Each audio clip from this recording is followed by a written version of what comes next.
Before we dive in, I want to provide a little context. Those of you new to Riverlife, welcome. Riverlife is the steward of the community vision to create accessible, fun, and welcoming riverfronts for all Pittsburghers and all of our visitors. We're leaders in 3 areas of emphasis: riverfront planning, capital projects, and catalytic programming that brings life to our rivers. As an anecdote, planning and construction for the park we'll be discussing today began well before Riverlife was formed as a task force in 1999, but had an enormous impact in shaping our organization and elevating the conversation around what a Pittsburgh riverfront landscape could be. We're honored to be a part of the current day conversation about the future of this park and how it fits in the broader context to complete the loop of Pittsburgh's 15-mile, 1,000+ acre downtown experience on all 3 rivers between the West End Bridge, the 31st Street Bridge, and the Hot Metal Bridge, and how this park and all of us here today can help make Pittsburgh's riverfronts more accessible and more welcoming to everyone. As you'll hear this morning, this is a landscape that was created and sustained through partnerships. And before I introduce today's guests, I really want to honor some of those partners who have brought us to this point today. We are incredibly grateful to the Pittsburgh Cultural Trust, Michael Van Valkenburgh Associates, and artists Ann Hamilton and Michael Mercil for their trailblazing work and collaborative vision in creating Allegheny Riverfront Park. We want to thank the Cultural Trust President, Kevin McMahon, and his team for their relentless work in continuing to advocate for this historic and important landscape. Just incredible leadership and advocacy. I'd also like to recognize Jeremy Waldrop and the Pittsburgh Downtown Partnership, Sally Ann Clues with the Office of Public Art, and our partners at the City of Pittsburgh for continuing to plan and implement efforts to elevate our thinking about what this park can be. Thank you. For today's event, I also want to thank Laura Solano, Matthew Urbanski, Liza Chilton, and Mikhail Pluhar from Michael Van Valkenburgh Associates for their insights and assistance in creating today's amazing presentation. Internally, I want to make sure that we recognize Riverlife Board of Directors, the Riverlife staff team, and our planning consultants, Susan Rademacher and Heather Sage, who've all demonstrated a deep commitment to making sure that this park has a future that we can be proud of. And finally, I want to express my gratitude to both the Allegheny Regional Asset District for their support and investment to date in the park's restoration efforts, and to our Headwaters Circle major donors for being a propelling force behind Riverlife's work and making this Coffee Chat series a reality. A quick note, housekeeping. Following the presentation today, we will have time for a brief question and answer portion. So feel free to use the chat function on this Zoom to ask your questions.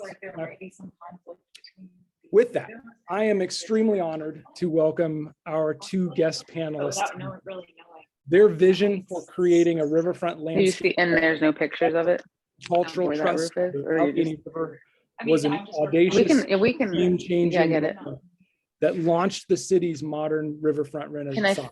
Do you have a picture of how the windows look? Both of their accomplishments far outweigh the amount of time we have available today. So we've included their full biographies in the email that you should have received prior to this event. So first, I'm pleased to welcome our friend and mentor, Carol Brown. Carol has served as the president of the Pittsburgh Cultural Trust from 1986 to 2001.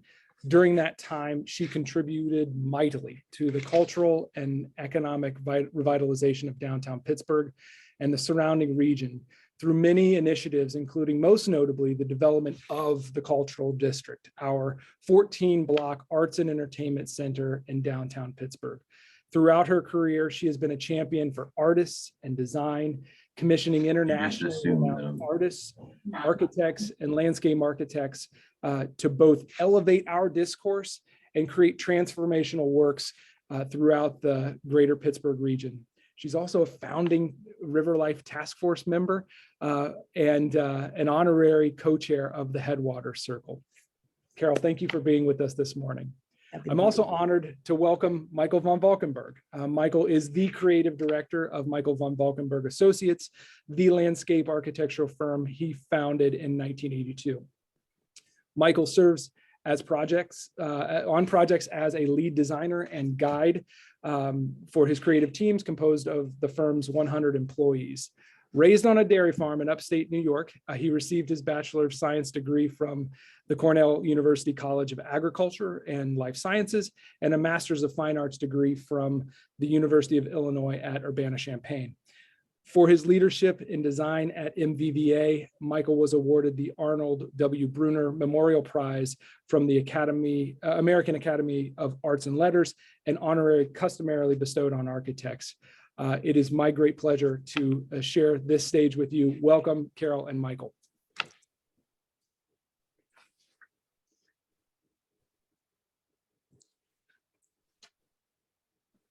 It's great to see you. Okay. Well, so let's go ahead and hop in here. I want to start with Carol. I'm hoping that you can paint a picture for us about Pittsburgh in 1994.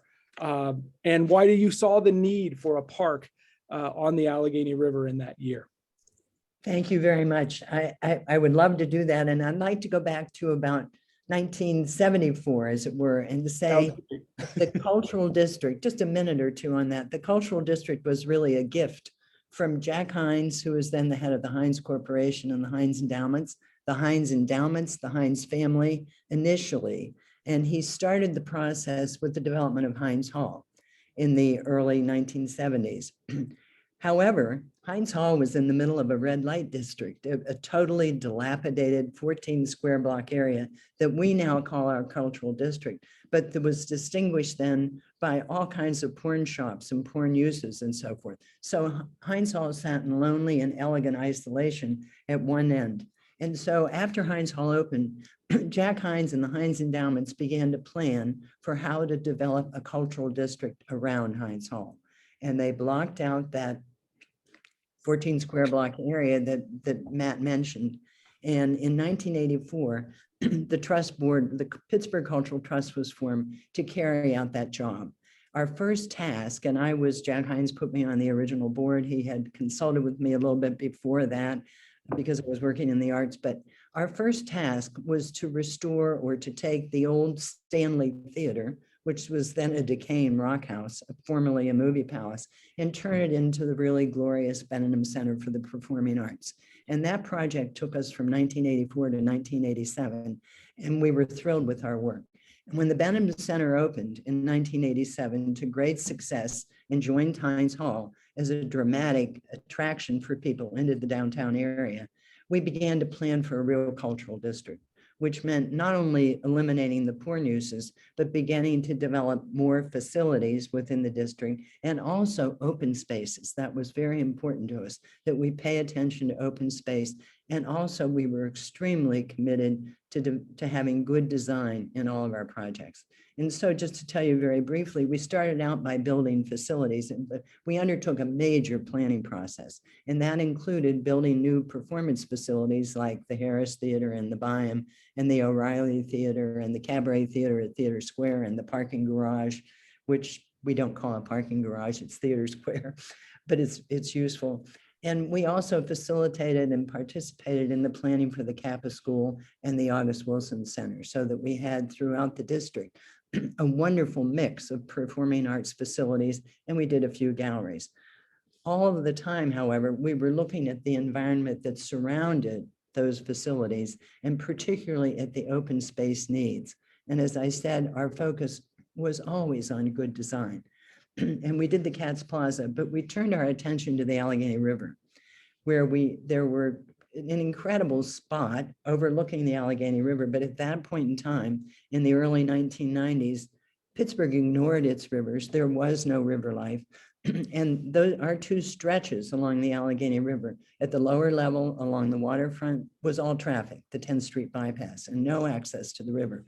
At the upper level, along Fort Duquesne Boulevard, it was just traffic and turning lanes and Again, no way to sit at the edge of the river to observe it or to get to the lower level. And we decided that this had to be a major project for the Pittsburgh Cultural Trust to undertake. And we gathered a group of local experts in design and the arts, and we developed an RFP together. They were enormously helpful to me, and put out an RFP for the development of the Allegheny Riverfront Park. We had amazing people who responded to our request for proposal from across the country, but the most amazing of all, of course, was Michael Van Valkenburgh, who came in partnership with Ann Hamilton and Michael Mercil, and made a stunning proposal for the riverfront. Michael was unanimously chosen by our committee, and it turned out to be one of the most fortunate steps in Pittsburgh's history and development of its riverfronts. He did, as we all know, an amazing job on the park. And it was a huge challenge. The park had well, Michael will talk about it. Not only the traffic, but lack of access, flooding. It was in a flooding plain. But what he developed was a spectacular riverfront park. Thank you for that. That's such a rich history and context. I think it's good for us to have the history, and I think it's a powerful frame for how and why you led so passionately on this project. Switching gears just a bit, Michael, I think it would be an incredible privilege for the audience here to hear, about your experience generally, but also your intent and process with this project. You mean as a kind of pre-course to our later presentation? I think as whatever you need it to be today. I think Okay, that's fine. sure. Well, that person in the photograph looks like my son, so that's what 30 years does to you. Except I don't have a son, but I have a grandson that's almost that old. Yeah, okay, that's enough. Get rid of that. That was a cute group. First of all, I want to say we had designed a pretty important park in Columbus, Indiana before this. I'm not sure we showed Carol, but we probably did. We'd worked for 2 years for the Donald Trump organization, designing a park in New York City. We'll talk about that one over drinks sometime. And so we in a sense were, not old hands at doing projects like this, but the thing that came forward from the Columbus, Indiana project was that our site in Columbus, the entire site was subject to exceptionally violent flooding. And that's a dimension of working on the Allegheny. And it was a scary part of working on this project. I'll show you a few images as we go along here about things that we encountered. I just want to add to Carol's beautiful, I just want to remember Michael Graves, the architect who did quite a bit of the work with Carol. I don't know how much of it, but Michael has left this world. And, the older I get, I'll just say there remain a few architects that I'm fond of. And he's one of them. He was an incredibly generous supporter of the idea of this. Our projects actually didn't interface with each other except in Carol's intent and the intent of the leaders of the city that the downtown would have a renaissance. And then as long as we're talking about 30 years ago, oh my God, Pittsburgh had amazing mom and pops. It's hard, we all think we live in the moment of food, right? There was never good food before. Oh my God, there was great food in Pittsburgh, and it was so cheap. And it was, the big bane of restaurants is how expensive rent is, and rent was really low. And so all sorts of really good places for food existed.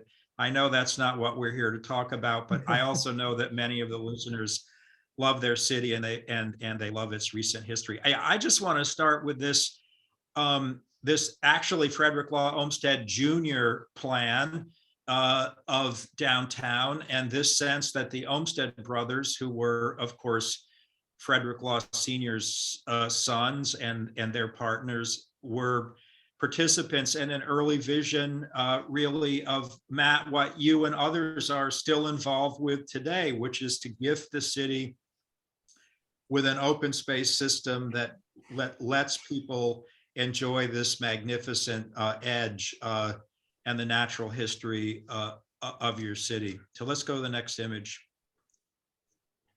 Yeah, there it is in all of its glory. It was a sobering, it was a, good news is we got this project. Bad news is we got this project. Actually, that's not the way, I don't have that attitude really. I think that great landscape design begins with limitations, because landscape itself, wherever it is in the world, is the consequence of the natural physical limitations that allow that landscape to be there. And it is the root that landscape architecture and nature share in the making of landscapes. Nature isn't deliberate and actually is more successful. There's no such thing as a failed, natural landscape, because whatever nature did is what was intended to be. But, it's funny how when you get older, you remember some things. I think the site was 29 feet wide. It's a hole drilled in my head, but we had to make a park that was 29 feet wide, and notice something. The park ends at the abutment of the bridge. So the park was divided into these segments, and clearly it was not an option to move circulation around the traffic side of the lower highway here. And so that was, those were big challenges that we faced. Let's go on. Yeah, so here we are, more moved into the forward. And then this was our project area. This was the actual area that we worked on, the 3 blocks along the 10th Street bypass, and then the 3 blocks that were on the upper level that were at the edge of the newly located Fort Duquesne Boulevard. Let's keep going. And that's, that's the essence of the park. It's kind of 3 moves. And it was not an inconsequential achievement to get the permitters, the Army Corps and others, to allow the edge of the park to actually sway out over and be cantilevered over the river. That allows the blocks to be continuous. We had to make the park accessible to the upper level, and we made the decision that everybody would come into the park on a ramp. There would not be a stair and a ramp, but whether you were mobile with your feet or mobile in some other way, that everybody would enter the parks together, and that simultaneously they would, from the structure of the ramp to the ground, be solid, made out of concrete, which separates the noise of the highway from being in the park. So it has a dual function of circulation and acoustical comfort.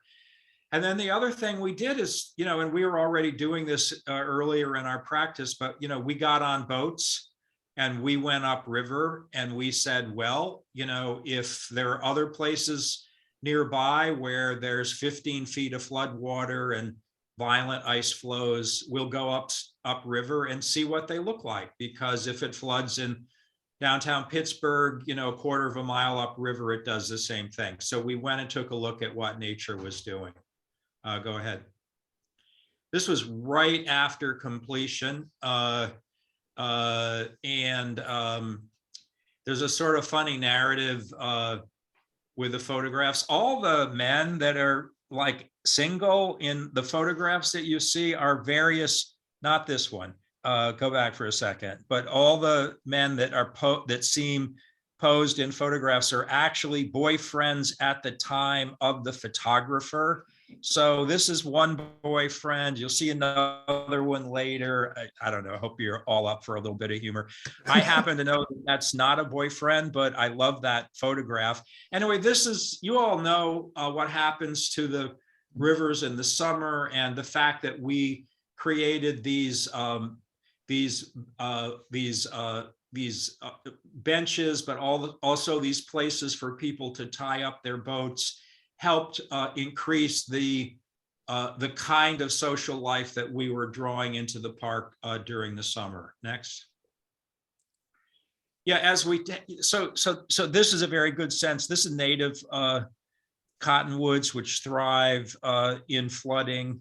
And this is getting down closer to the confluence. And so the character of the landscape kind of relaxes a little bit more and becomes, a landscape of trees and native grasses on the understory. And not soon, a couple of years after finishing the park, we had a really big flood. This was obviously that. I wanted you to see our park under inundation, but because we had engineered our soils, because we had armored the soil with stone, and because we'd chosen species that we'd seen on upriver sites nearby that obviously had no problem with the temporary oxygen starvation that happens when tree roots are temporarily covered up with water, and it all worked out for us. It turns out nature was not our enemy in this process. It worked well with us rather well. Next. Yep. So here is Anne with and Michael, their husband and wife, and their son Emmett, who's what would he be now? 29 years old and in law school, and actually born. I think Anne was expecting when she came to the interview, Carol, and she was. Emmett was a presence, and it was it was a true partnership of Michael and Anne working on the project together. And this is us in my Cambridge office, which was the only office we had at that point in time. And I think we were 14 people. Sometimes, Michael, I would take Emmett, when they brought him to Pittsburgh, I would take him to my trust office and we would play. I had all kinds of games and things. It was fabulous. We were a family. Hey, Michael, and Carol has alluded to this in the past, one of the sort of defining characteristics of the process that went into this park, is that collaborative between landscape architects and the visual artists. Can you talk a little bit about your work with Ann Hamilton and Michael? Well, Anne and Michael are two of God's finest human beings. They are incredibly, first of all, they're brilliant, and they're both their art is quite different. Their individual art, their art is extraordinary, individual. And I want to say, well, I'll just say we really always thought we won because Anne was so great. Honestly, we might have been a nice beginning, but add Anne and Michael to the mix, and I think we were hard to beat. I want to say a little. This is Anne pressing reeds. Anne was very interested in making something that spoke to the prior natural history of the site, that before the highway was built and before the city developed this way, that the river would have had a soft edge, and these are the plants that in all likelihood would have been growing there. We actually had to have these grown in a greenhouse because it would have been illegal to collect them from wetlands. It would have been against the law to go out pilfer a wetland and bring them. So we collected seed and the plants were grown.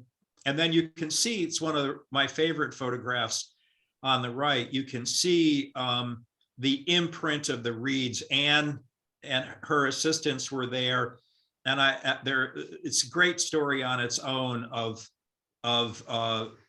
those reeds being pressed into the surface of the concrete. I think it's still one of my favorite things that we've ever done together. But just as a, you can stay right there. We went on together, Ann and Michael and Laura and Matt and myself, to have the exact same relationship. And I just want to make sure it's completely clear. Ann and Michael and MVVA were joined as a single design team from the beginning.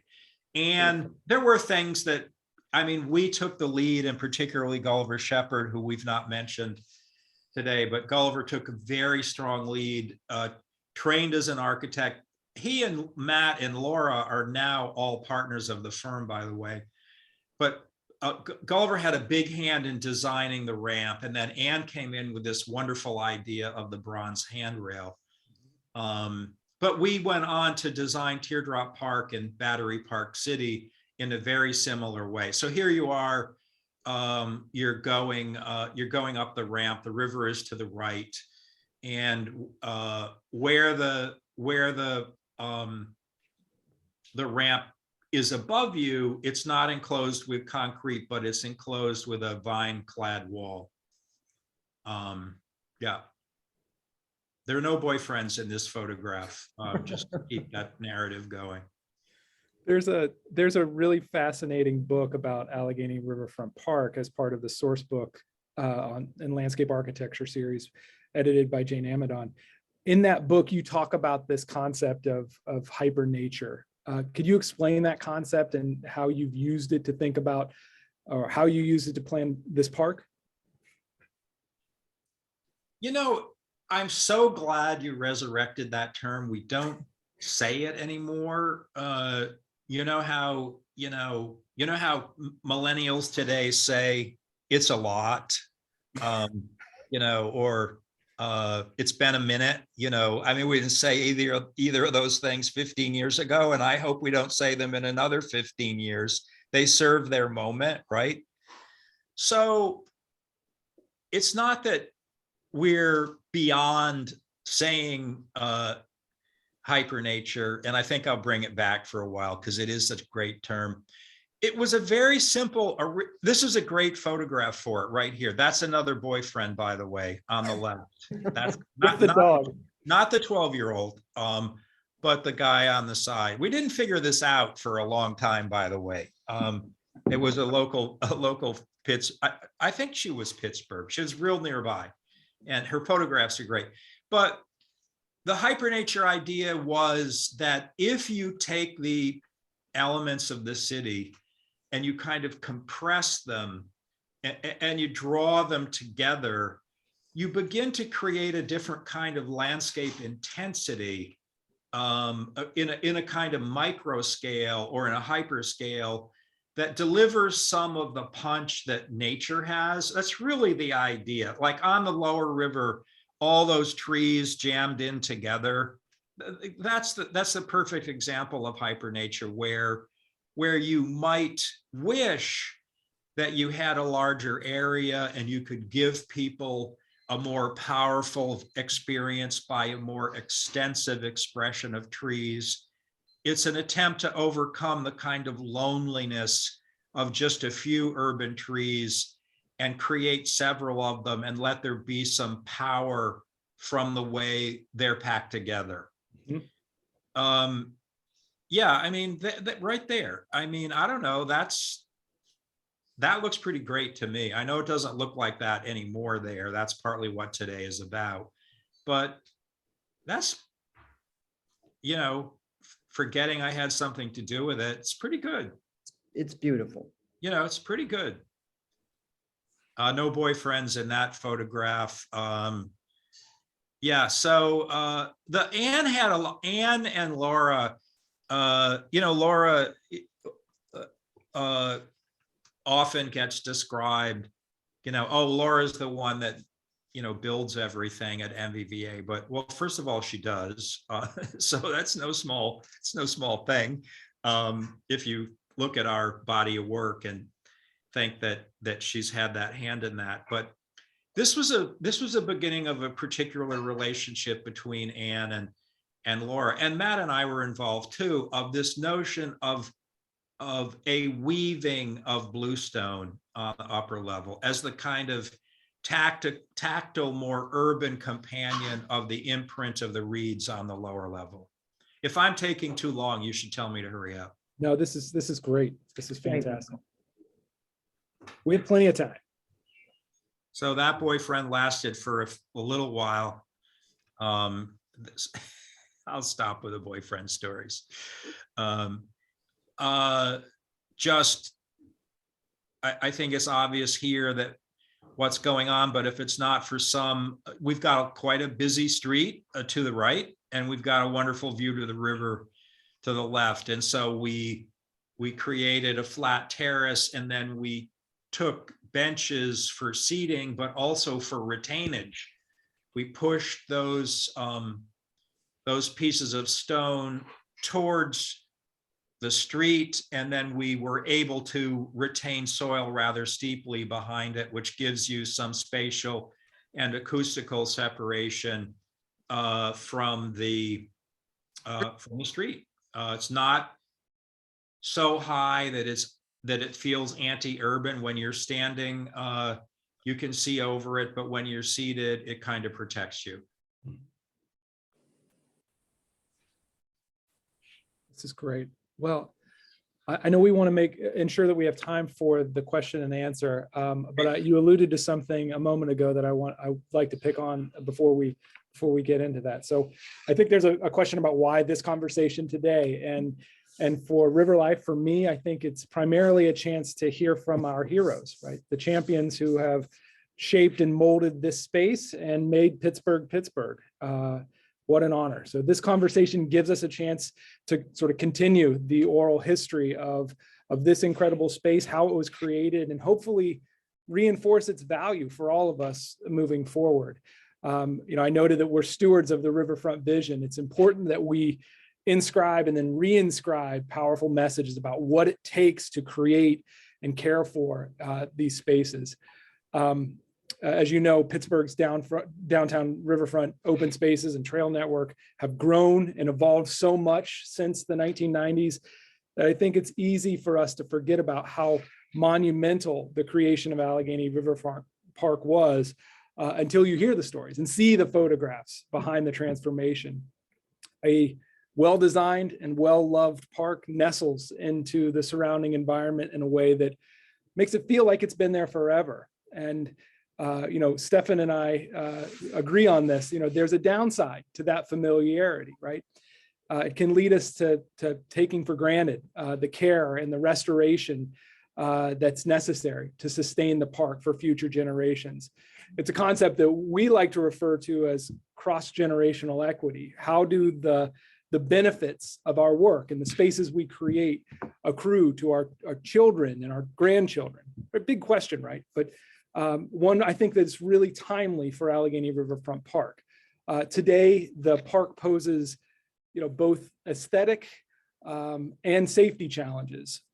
Issues like the improper use of heavy trucks on that beautiful Pennsylvania bluestone, the corrosive use of salt to melt snow and ice, and then just general deferred and inconsistent maintenance have all led to the park, notably that elegant bluestone, being badly deteriorated and impassable in some areas. So the condition of the park, there are consistent needs that we identify now. The park also has, I think, an unfulfilled potential to become a vibrant destination through programming and activation, and adaptable to contemporary needs. You mentioned Matthew Urbanski, one of your colleagues. He's talked with us about the evolution of thinking related to how urban waterfront civic spaces are used and designed and encourage gathering, especially in a 21st century context, where in Pittsburgh, we have Kappa, right? The Kappa school and a burgeoning residential population downtown, how we think about the use of these spaces is changing. And so we also have the current issues of COVID, and not surprisingly, there's been a skyrocketing desire for more usable, equitable, public open spaces. And that's been reinforced over the last 2 years. I think we're drawing inspiration from the work of the Cultural Trust and the work of the Downtown Partnership.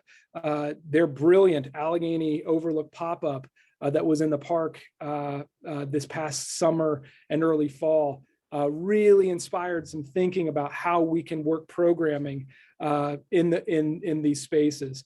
The audiences that flocked to Allegheny Overlook were in many cases rediscovering that landscaping and viewing it through a lens of new potential. So we're drawing on these needs, but also these opportunities to put our weight, Riverlife's weight, behind the restoration and enhancement of this park. For the better part of the past year, we've worked with the Cultural Trust and Michael Van Valkenburgh Associates and Pittsburgh-based landscape architects LaQuattrobonsi Associates to carefully plan restorative elements and begin shaping a new future for this cultural landscape. I think while we're taking a comprehensive approach that really looks at a geography that extends from the entrance to Point State Park all the way up to the convention center, our nearest term priority will be the restoration of the upper level promenade of the park along Allegheny, along Fort Duquesne Boulevard. So this effort is being led by Riverlife with close coordination and fundraising support from the Cultural Trust. For the group on this call, it's important to share that we are committed to ensuring, above all else, that our work at Allegheny Riverfront Park will respect and honor the park's original design. B, that we will incorporate sustainable, resilient, and safety-focused enhancements to serve the needs of today's users.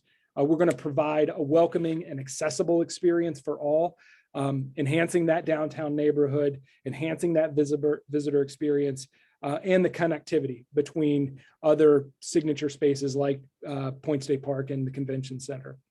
We hope that it will become a destination for gathering, for relaxing, and for programming both during and after the COVID era.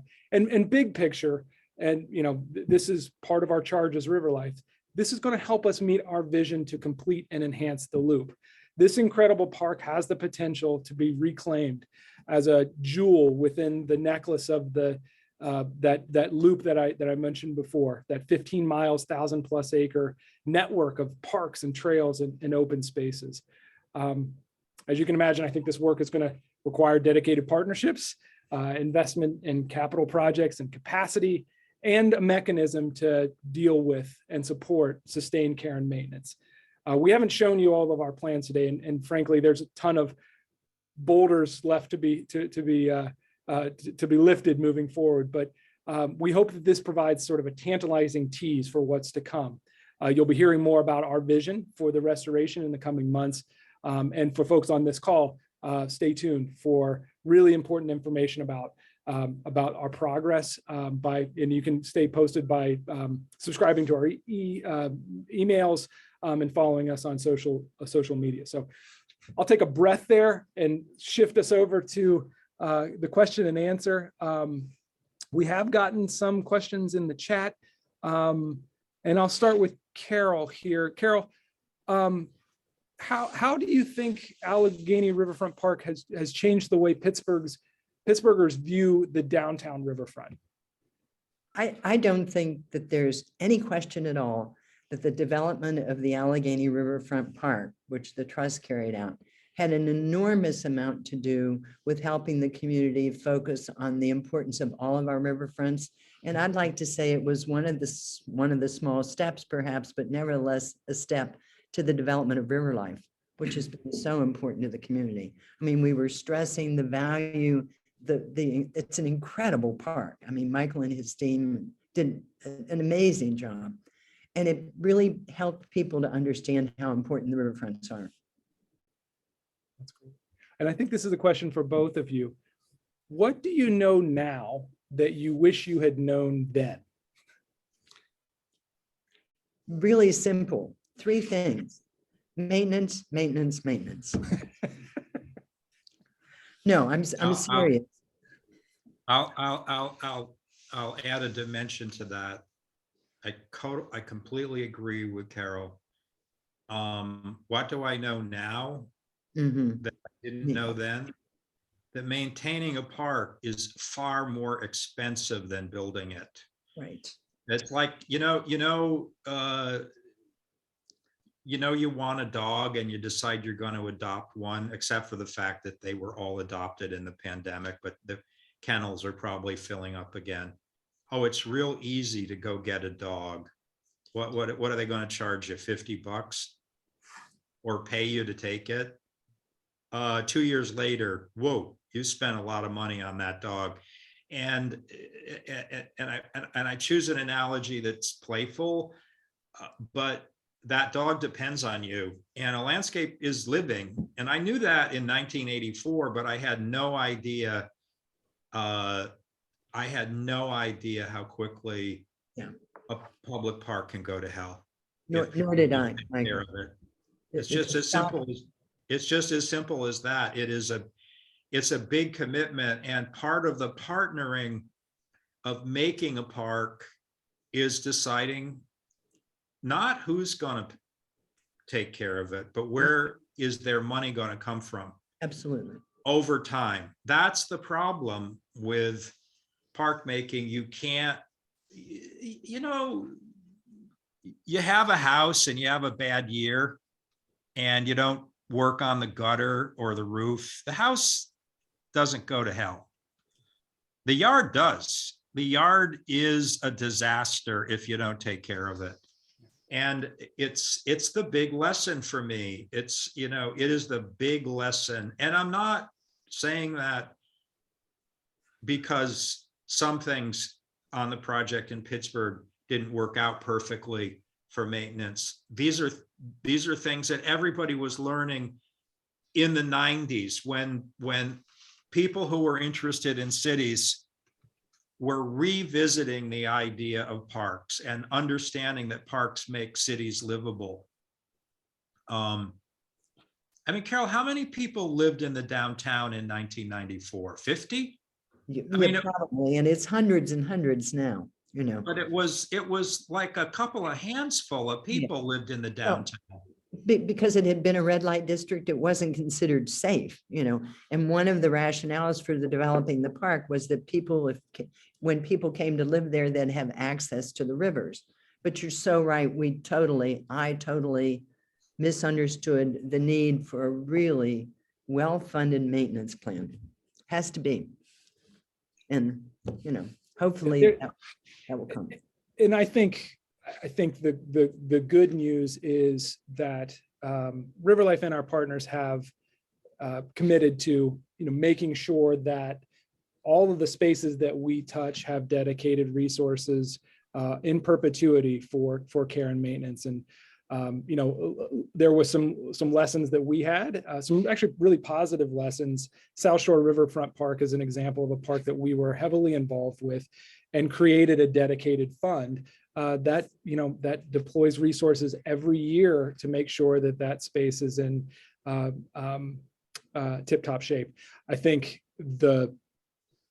care and maintenance has also become palatable as a use for resources that we're able to garner from philanthropic and public sources. So we can build that in a different way than historically we may have not been able to. And so I think we're pretty excited about the creation of dedicated resources, permanent endowments to support care and maintenance on an ongoing basis, and frankly not being subject to political winds of change. The opportunity to be that consistent resource for that work is also a lesson that we've had in this space and others, that we need to be that standard bearer to make sure that that standards and procedures are followed, and that we're not putting salt on what would otherwise be resilient Pennsylvania bluestone. So I think that's great. Other lessons beyond maintenance? I would like to say that I think that one of the lessons learned from the development of the Allegheny Riverfront Park is that there's nothing as important as selecting an extraordinary design team. And on our park, the team was comprised of artists working with incredible landscape architects, but it was a seamless process. You can't say, here's the art project plop, and here's the artwork was totally, Anne and Michael's work was totally integrated into the fabric of the total park. I mean, I could go on and on about that, and I won't. But I think that's important when you look at public spaces and you talk about how you're going to incorporate art. And I'm sort of against little plop art pieces. And what I love about this park is that it so totally avoided that error. Mm-hmm. I appreciate you saying that, Carol, and I'm not saying this because you said it, but projects like this don't happen without people like Carol. Sorry. I know that you had a board and you were working with larger civic leaders, and you weren't the only one that wanted this to happen. But I'll tell you another answer to what do I know now that I didn't know 30 years ago, 28 when we started. Shockingly, projects like this often come down to the dogged willfulness and belief that Carol had in this project before we were hired. And I'm doing a project in Detroit, and I can tell you who that person is there, and I'm doing a project in Buffalo, and the same thing, and Raleigh, North Carolina, the same thing. You know, there's always somebody, and maybe it's not one, you know, maybe it's a small handful, but there are people who have done incredible legwork before the designers are even ever interviewed. And it's a big part of, you know, when for those of you out there that have your ear on this conversation, thinking about how you might do something like this in your community or be a part of it yourself, it's those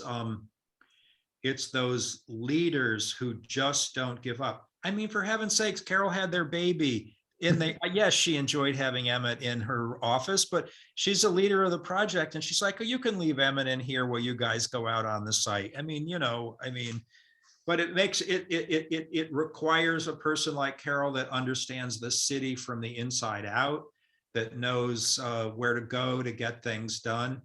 They're unsung, you know, like how many people, I mean, most people know Frederick Law Olmsted and Calvert Vaux designed Central Park. How many people know the committee of 10 or 15 people that worked for 12 years before that to make that park happen? And it was a small group of determined people in New York City that would not give up on the idea of that park. It's just, it's a great dimension of democracy. You know, I mean, here we are at this moment where, you know, democracy is under siege, in my opinion.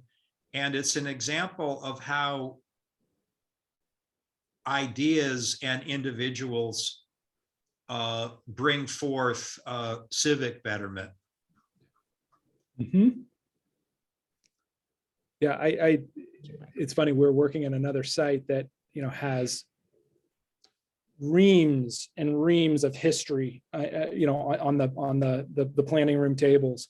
And this work has a longitudinal view to it, right? We have to have patience, but also relentlessness in pursuit of projects. And these take time, and it requires a steady hand at the helm. And, you know, I think Carol, the work on this park and, you know, in the cultural district generally has, you know, been evidence of what it means to be a standard bearer for this work, right? You have to have standards. There's no question. You have to understand what that means too.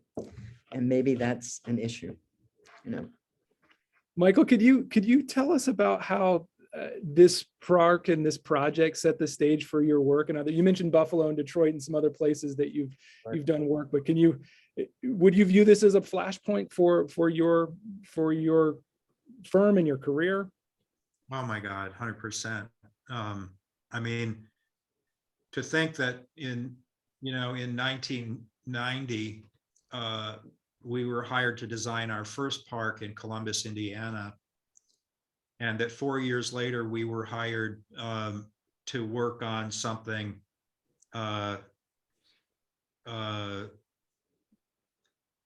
my screen just changed here, so I don't quite know what's going on, but yeah, there we go. That was very weird. It wasn't on your screen, was it? It's on mine. Our website was on your site? Well, it doesn't matter. It was all nice stuff. Good enough. Such an important project for our office, Matt. Like everything in life, sometimes the quality of early experiences are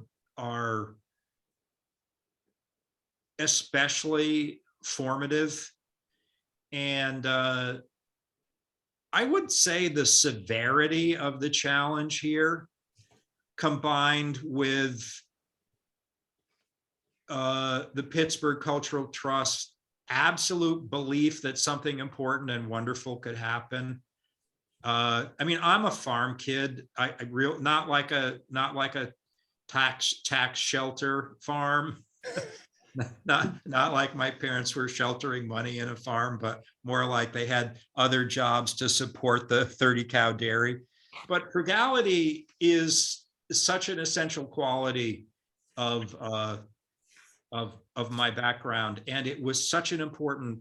It allowed something that was intrinsically true as to who I am to be connected to my professional trajectory, especially in the influence of the limits of building projects on the edges of rivers and water bodies. Not everything we work on is subject to flooding, but we tend as an office to have a huge amount of work that is related to rivers. And I mean, we're relocating a river and building a park to do so in Toronto, Canada.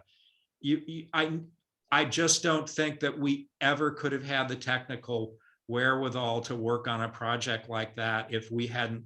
I don't think I would call this baby steps. I think that this park was a lot more than baby steps, but they were big steps for babies to be taking in the field. And it was a life changer. It was a Matt has this expression that, Matt, who's not on the call, but one of the other designers and partners, he always says, things in professional life, he uses this reference in terms of raising children, actually. But he's like, well, as a parent, it's like steering a boat. You turn the front of the boat like a little, like that's about what you can hope to do as a parent. And then if you got it right, like the boat just ends up in an entirely different place. And I feel like working on the opportunity of this project, just the serendipity of it coming right on the heels of the Columbus, Indiana project, where the big thing was the flooding, so it was very lucky. And, it developed an attitude, I don't want to undersell this. I don't underestimate the scariness of the sites that we work on, but I'm not afraid of them either. And we work with people, with hydrologists and engineers and people who understand the physics and the mathematics of these assignments. And then just as we partnered with Ann and Michael, we partner with scientists and technicians on projects. And it was baby steps. It was important steps in the beginning. That's that's fantastic. I have one more question. We have a bevy of questions here that we will address offline with those who have asked them, or we'll do our best to. What excites you about the future of this park?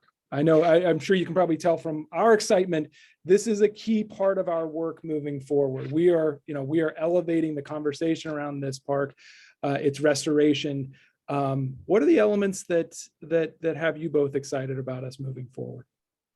I'm going to give what sounds like a very selfish and self-centered answer, and then I'm going to explain why I say it. I look forward to the day that my friends go there and say, I don't want to tell you how bad your park looks. Okay. Me too. I'm not saying that because I can't take a hit. Okay. I'm not saying that. I want the consequence of that is that the people of Pittsburgh that this park was planned for could enjoy it again and feel welcome there and feel safe to be there. It's really as simple as that.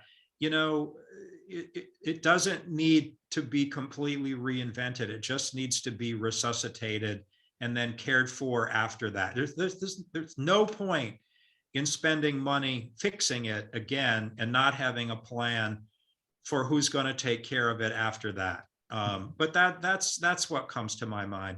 And Matthew, Matt, I totally agree with everything that Michael said about that. And I hope that that's the direction we're moving in. I've spent the last several years talking to people in the community, and I've had a broken heart looking at the condition of the park. And I think we're really moving in a positive direction to restore it beautifully and have the people of Pittsburgh be able to use it again, and have Michael and I not be ashamed. Well, I think that is both inspiring and a challenge for us, right? This, lay out the gauntlet. We need to move on this. Thank you for providing that. And thank you for spending an hour with us. I want to thank you all for joining us today for Riverlife's Headwaters Circle virtual coffee chat. Carol and Michael, we can't thank you enough, not only for your participation in today's conversation, but for pioneering vision, for making Allegheny Riverfront Park. We are excited, I think, to see this park flourish again, and we're committed to that. And so thank you again, and to our Headwaters Circle major donors for your support in everything we do, including this vital and inspiring coffee chat series. If you'd like to find out more about the Headwaters Circle, please visit our website, riverlifepgh.org, and click on that Get Involved button. It is 10 o'clock. And so with that, I will thank everyone for joining us. We look forward to seeing you out on the river soon, and look forward to connecting as well. Take care. Thank you, Thank you so Matt. much. Honor to be here today. For me too. Thanks Bye, so much. Carol. Bye, Michael. Good to see Good you. to see you.